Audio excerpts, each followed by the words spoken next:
Shalom. All praises to YAHAWAH, Ba'ashem, Yahushai, Ba'ashem, Rakakwadash. Double honors to the apostles and the elders at Great Millstone. Salutations to the elect feeding the sheep of YAHAWAH, Ba'ashem, Yahushai.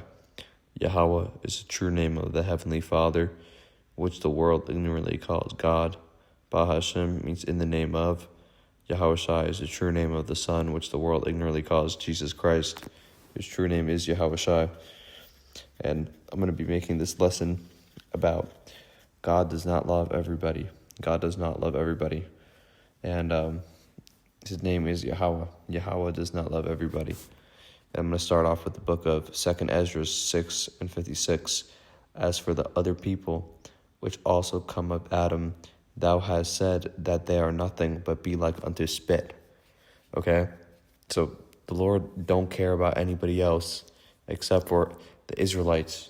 Okay, the Lord is only dealing with the Israelites, and specifically the elect. In that elect, in that category of the elect, there's the 1/3 and the 144,000, and that's really who the Lord is only dealing with. Okay, these other nations, they're spittle. Okay, these laws, statutes, and commandments were never given unto them. Okay, so but you see this Christian philosophy, this doctrine saying that all heathens are going to make it, and that's a complete lie. These heathens aren't going to make it. Okay, I'm going to bring out another precept. This is 1 Maccabees chapter 1 verse 11. It says, in those days went there out of Israel wicked men, who persuaded many, saying, let us go and make a covenant with the heathen that are round about us, for since we departed from them, we have had so much sorrow.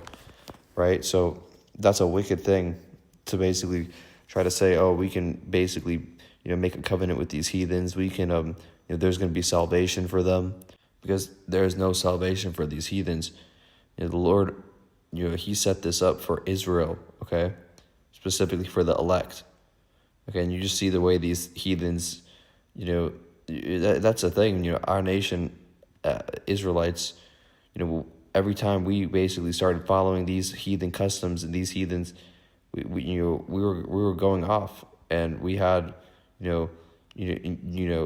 Jake was out here worshiping different idols, statues, false pagan deities, right? And you're seeing this a lot during the time of when this book was made, the first Maccabees.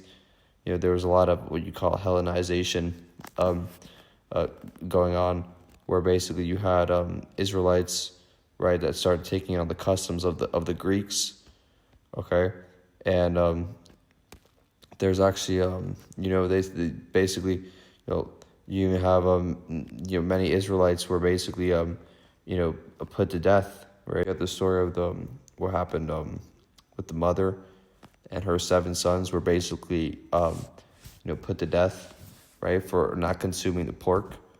Okay, so every time we're around these heathens, they're trying to infiltrate us, waiting for that opportunity, try to ultimately kill us. Okay, and we're not supposed to be friendly with these people. Okay, now we're not supposed to be telling them the names YAHAWAH, Yahushai. We're not supposed to be giving them breakdowns, because this was never meant for them. Okay, you have to be wise. You can't just be telling everybody these breakdowns. It's really for those who can receive it. Okay, not everyone's gonna understand this, and if they're an Israelite, you can basically you have to test their spirit, but that's besides the point. And I'm going back to this now. This is the book of Matthew 15, chapter 15, verse 24. He says, but he answered and said, I am not sent but unto the lost sheep of the house of Israel. Okay, so the Lord came for the Israelites, specifically the elect of the nation of Israel. Okay, because these 2/3, they also have to go. Okay, these 2/3, you have to basically consider them heathens, because on this side, they're rebellious. They don't want to listen. Ultimately, you have these same spirits that were here during the time of Yahawashi. They're back on this earth today, and basically, you have to, basically understand that these people, they're going to be, that they're destined for that nuclear destruction. Okay, and we're going to bring out another precept. Book of Romans, chapter 11, verse 7. It says, "What then? Israel hath not obtained that which he seeketh for, but the election hath obtained it, and the rest were blinded." Ultimately, the rest of these people out here are blinded, and only the elect is going to get it. Okay? So if 2/3 of the nation of Israel don't understand, they're not going to get this truth. Okay? It's the same thing that goes along with the rest of these heathens. Okay? They were never supposed to get this truth. Okay? This is only for the nation of Israel. Okay? The election have obtained it, and the rest were blinded. Okay? So 2/3 and the rest of these people out here, they were never supposed to understand this, get this wisdom, knowledge, and understanding. Okay? Okay? These people, they're basically, they're going to end up being, what their role is they're going to end up being, slaves and servants in the kingdom. Okay? They're going to end up being slaves and basically servants in the kingdom. And to back this up, I'm going to bring out the book of Psalms, chapter 2, verse 8. It says, "Ask of me, and I shall give thee the heathen for thine inheritance, and the uttermost parts of the earth for thy possession." Right? And these heathens, they're going to be our inheritance in the kingdom. Okay? You have to understand that just because they might have, luxury cars or, mansions or, this certain X, Y, and Z lifestyle, that doesn't mean that basically, that means what? They're still going to be slaves. Okay? They're still going to be slaves. They were just had this time period for a short time period. Okay? Because you have to understand this too, that, the Lord, YAHAWAH, he's what you call a balanced power. Okay? He's a balanced power. So, he's going to give these people their time period just for a short period of time, because he knows that, they're going to be put into captivity. Okay? Especially Esau. Okay? You're going to be put into captivity, and Esau is going to be put into 1,000 years of captivity and then be completely exterminated. Okay?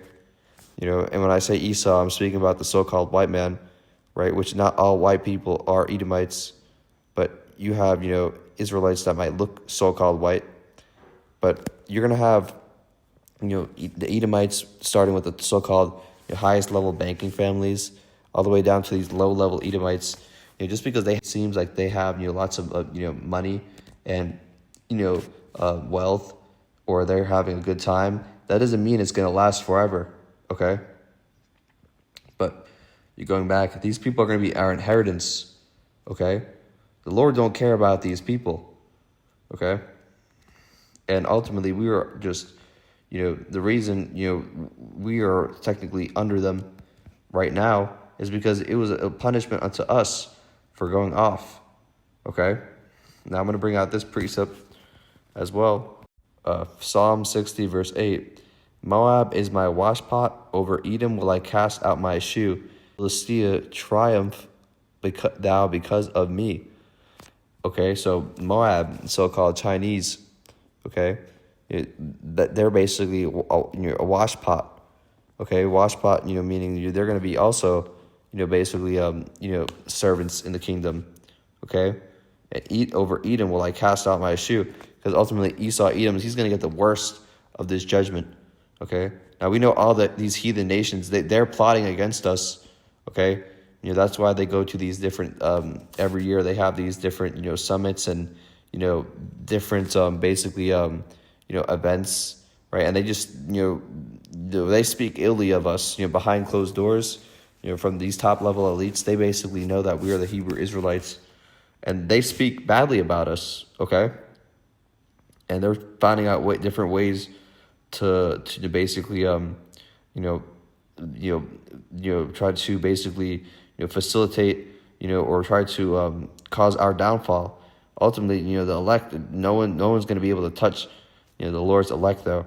Okay, so these people, they wanted us to be cut off from knowing who we are as a nation, nation of Israel, right? This is Psalms 83:4. It says, "They have said, 'Come and let us cut them off from being a nation, that the name of Israel may be no more in remembrance.'" Okay, and that's what they're trying to do right now. They're trying to put all these different things to make us forget who we came from. Seed line of Jacob, right?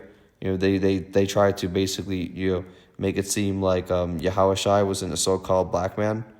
Okay, they try to paint over his image, add the picture of Caesar Borgia, right? Then they try to call us different names, black, Hispanic, Native American, right? Ultimately, that's the thing. These devils, the Lord sees what they've been doing to us, okay? So there's gonna be a time period where those things that those wicked things that they've been doing. Because of that, the Lord's going to put judgment onto these people, okay, onto these heathens, okay, but they're spittle. Ultimately, the Lord does not care about these heathen nations, okay. Esau is going to be taken as a slave and be exterminated, okay. Ishmael, Elam, Moab, they're also going to get put into captivity, okay, because you got to remember these other nations.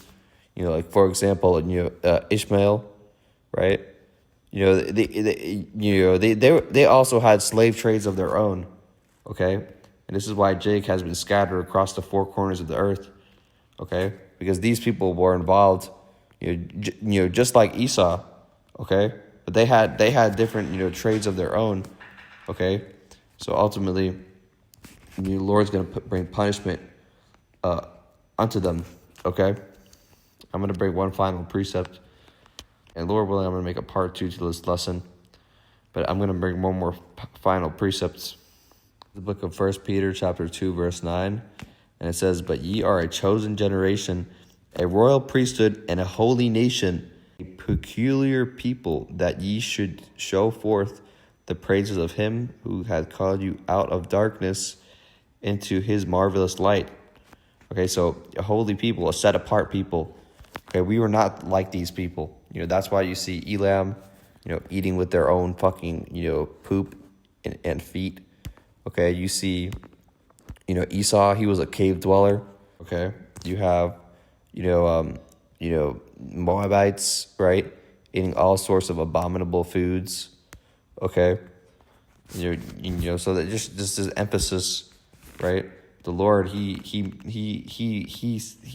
set us apart as a people, as a nation. We are the Lord's special possession. Okay. Matter of fact, I'm going to bring out one more precept. John chapter 10, verse 28. "And I give unto them eternal life, and they shall never perish, neither shall any man pluck them out of my hand. My Father, which gave them me, is greater than all, and no man is able to pluck them out of my Father's hand." Okay, so the elect is a very special people compared to the rest of these people. Okay, the elect of the nation of Israel. Okay, and for the rest of these people, the Lord does not give a fuck about. Okay, but with that, I'm going to end off this lesson. Lord willing, I'll make another lesson related to this because I have more precepts I would like to bring out. But, Lord willing, this is an edifying lesson. With that, I'm going to give all glory and honor to Yahawah, Ba'ashem, Yahushai, Ba'ashem, Ruach, and double honors to the apostles and the elders at Great Millstone, and salutations to the elect. Shalom.